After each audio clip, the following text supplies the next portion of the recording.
Guys, ketemu lagi dengan aku Uli di channel YouTubeku Uli Official.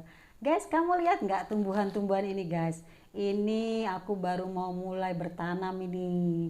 Aku bawa ke dalam rumah karena di luar hujan. Karena aku mau kasih tunjuk kamu nih, bagaimana aku mulai ada keinginan untuk bertanam ya guys. Dan ini semua berasal dari benih yang seperti ini loh guys, dari biji-biji.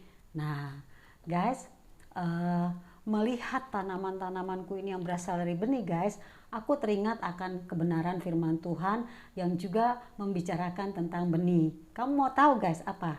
Nah, aku kasih tahu ya. Di dalam firman Tuhan itu dikatakan begini.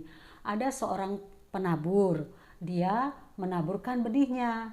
Benih ini jatuh di 4 tempat yang berbeda. Tempat pertama adalah di pinggir jalan. Jadi benih ini jatuh di pinggir jalan dan dia tidak bertumbuh guys. Malahan dia diinjak-injak orang dan ada juga yang dimakan oleh burung-burung.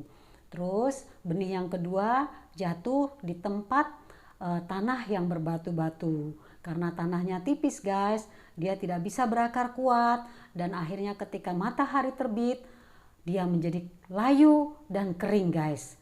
Dan akhirnya mati juga. Nah, yang ketiga adalah benih ini jatuh di tengah-tengah semak berduri guys.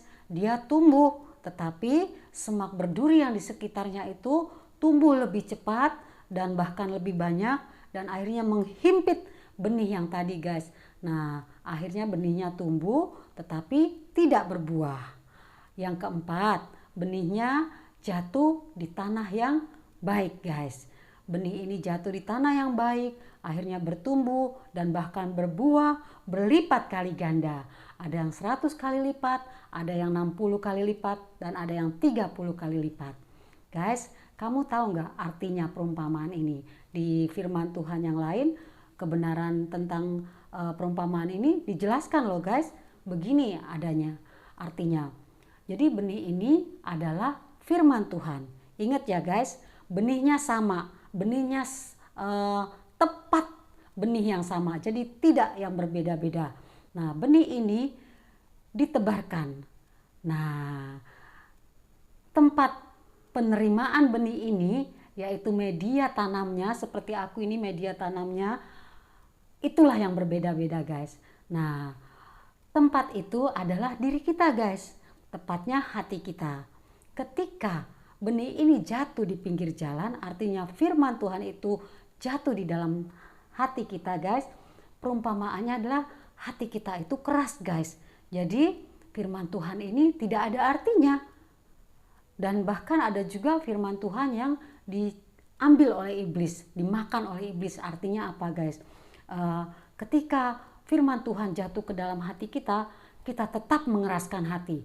Kita tidak mau mendengar suara Tuhan.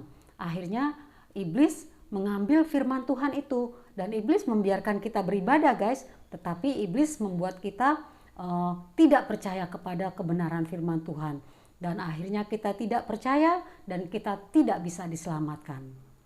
Yang kedua adalah benih atau firman Tuhan itu jatuh di tempat hati kita yang berbatu-batu. Dalam artian gini guys, benih ini sempat tumbuh ya guys. Jadi ketika firman Tuhan itu kita dengar dan kita simpan di dalam hati kita, kita gembira guys. Tetapi itu tidak bertahan lama. Karena apa? Karena tidak berakar dalam di dalam kehidupan kita. Kita membiarkan benih firman Tuhan ini tidak berakar dalam sehingga hidup kita tidak kuat di dalam Tuhan. Kita tidak intim dengan Tuhan, kita tidak bergaul karib dengan Tuhan, kita tidak pernah mau dekat dengan Tuhan guys. Nah, ketika datang penganiayaan atau pencobaan atau penderitaan yang diberikan oleh iblis dan itu membuat kita tidak percaya kepada Tuhan dan akhirnya murtad guys. Kita memilih lebih baik murtad daripada kita melawan pencobaan yang daripada iblis itu guys. Nah, jadi akhirnya kita meninggalkan Tuhan Yesus dan kita juga tidak bisa diselamatkan.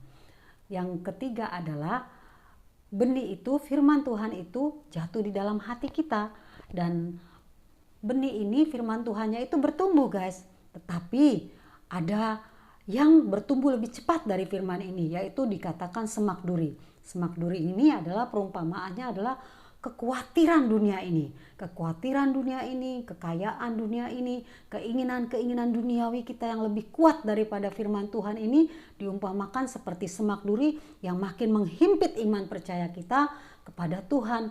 Dan kita membiarkan itu, kita membiarkan kekhawatiran lebih besar, juga keinginan-keinginan duniawi kita lebih besar, dan kita tidak membiarkan firman Tuhan itu menguasai hidup kita.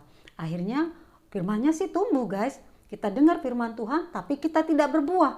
Artinya kita tidak mengalami perubahan apapun di dalam kehidupan kita. Baik dalam karakter, sifat, tabiat, keinginan-keinginan, semua tidak ada yang berubah guys. Walaupun kita sudah Kristen lama tapi kita tidak berbuah. Karena firman itu kita biarkan terhimpit oleh semak duri yang begitu banyak dan tumbuh lebih cepat. Karena kita yang mengizinkan itu guys. Guys, yang keempat adalah firman Tuhan itu jatuh di tanah hati kita yang baik guys. Firman itu bertumbuh dan bahkan berbuah-buah lebat guys. Bahkan buahnya itu lipat kali ganda. Nah guys, inilah yang dikehendaki Tuhan dalam hidup kita.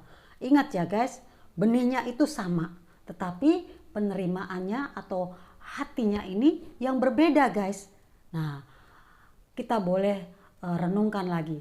Apakah hati kita itu adalah tempat yang pertama, kedua, ketiga, atau yang keempat? Tetapi aku harap benih itu jatuh di tempat keempat, yaitu di tanah yang baik dan berbuah-buah, dan itu terlihat di dalam seluruh kehidupan kita. Guys, kamu tahu nggak? Ketika kamu berbuah-buah guys, siapa yang paling senang? Ya betul, sama seperti ketika aku menanam tanaman ini dan tumbuh, bahkan nanti berbuah, aku menikmatinya. Akulah guys orang yang paling senang. Begitu juga dengan perumpamaan tadi. Kalau kita berbuah lebat, menyenangkan hati Tuhan, bertumbuh di dalam segala hal ke arah Tuhan, Tuhanlah yang paling senang guys dengan semuanya itu. Dia senang melihat bahwa benih firman Tuhan yang dia taburkan di dalam hati kita itu bertumbuh. Kita meresponi firman Tuhan, kita dekat dengan Tuhan, kita bertobat ketika kita berbuat salah, kita semakin rendah hati, merendahkan diri di hadapan Tuhan, yang artinya bahwa firman itu bertumbuh. Dan itu semuanya untuk kemuliaan nama Tuhan. Kita bisa dipakai menjadi alat Tuhan yang hidup di tengah-tengah dunia ini oleh penabur itu, yaitu Tuhan Yesus itu. Mari guys, jadikan hati kita tanah yang subur agar firman Tuhan itu bertumbuh dan berbuah untuk kemuliaan nama Tuhan. Begitu dulu ya guys. Sampai ketemu lagi dengan aku Uli di channel YouTubeku Uli Official. Bersama hal-hal kecil di sekitar kita, kita bisa merasakan kebaikan Tuhan dalam hidup kita. See you guys. Jesus bless you.